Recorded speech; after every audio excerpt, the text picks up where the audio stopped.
First Amendment said? You remember? Congress shall make no law. Who makes the laws? Not the president and not the Supreme Court. It's Congress that makes the law. We, the people, have a voice in the congressmen that we send to Washington. We are, through them, supposed to make the law. They represent us, supposedly.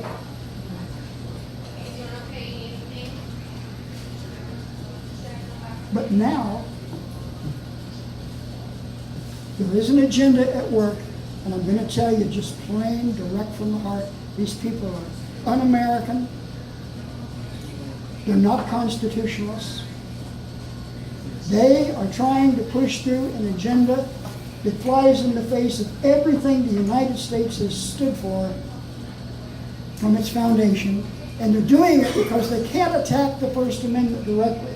You know what they do? They say, well, we got to take on the National Rifle Association. They don't say we're opposed to the First Amendment, but they'll take on the National Rifle Association. And this is what they're doing in a different form here. This is working, this redefining male and female, and creating havoc in states and school districts nationwide. By the way, this did not start by a boy wanting to go into a woman's restroom. This started with a girl who wanted to use a boy's restroom. And when she wasn't allowed to do it, she got an attorney and filed a lawsuit. It was the Gloucester School District in Virginia. The U.S. Court of Appeals for the 4th District, 3rd Circuit, ruled against the school district. The school district did not want her allowed to use the boys' restroom. But the 4th District Circuit Court of Appeals ruled against the school district in the case involving a female student who demanded to use the male restroom at her school. The court ruling was based upon statements from the Department of Education telling schools that Title IX, which bans sex discrimination, quote, extends to claims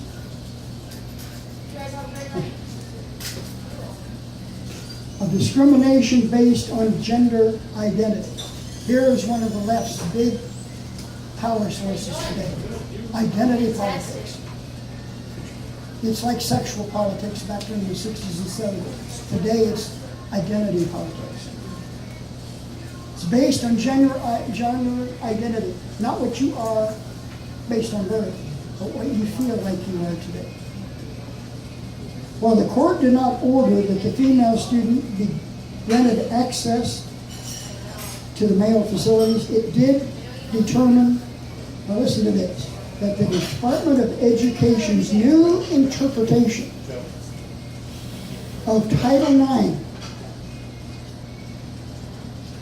should be given deference.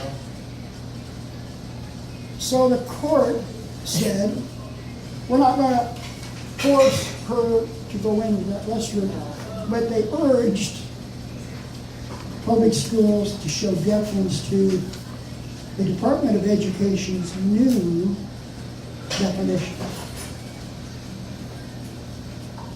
I remember just a few days ago listening to the Attorney General get up and say they were going to take on the University of North Carolina and the governor of the state of North Carolina.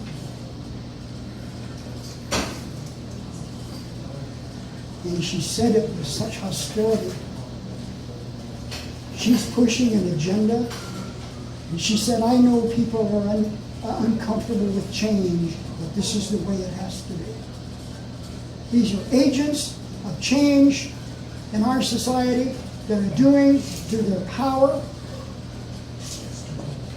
without even the force of law behind it, through the threats of withholding federal funds, what they otherwise could not get passed through, what's the lawmaking body? Congress.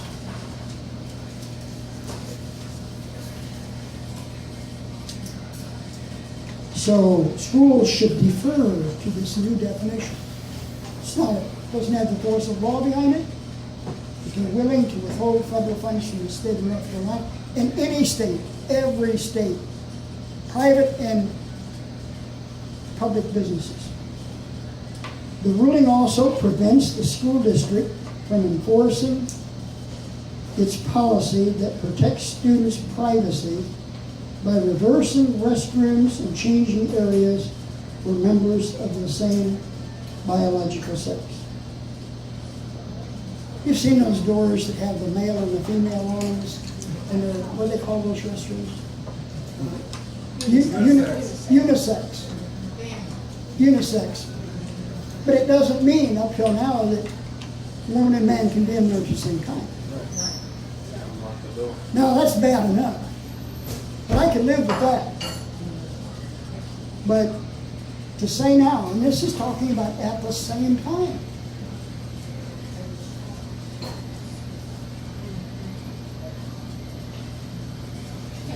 Do you care about your children or your grandchildren enough to go down to the school board, Ypsilanti Township, and find out what's going on? Washington County, MISD, or whatever it is, Washington County Independent School District. According to the Department of Education and the LGBT activists, they're like this. The new interpretation means that schools can no longer maintain separate restrooms, showers, and locker rooms on the basis of biological sexual birth. Rather, students should be allowed to select facilities based on their feelings, whether they're a boy or a girl. You remember I mentioned Title IX. You remember what that is? That was Title IX allowed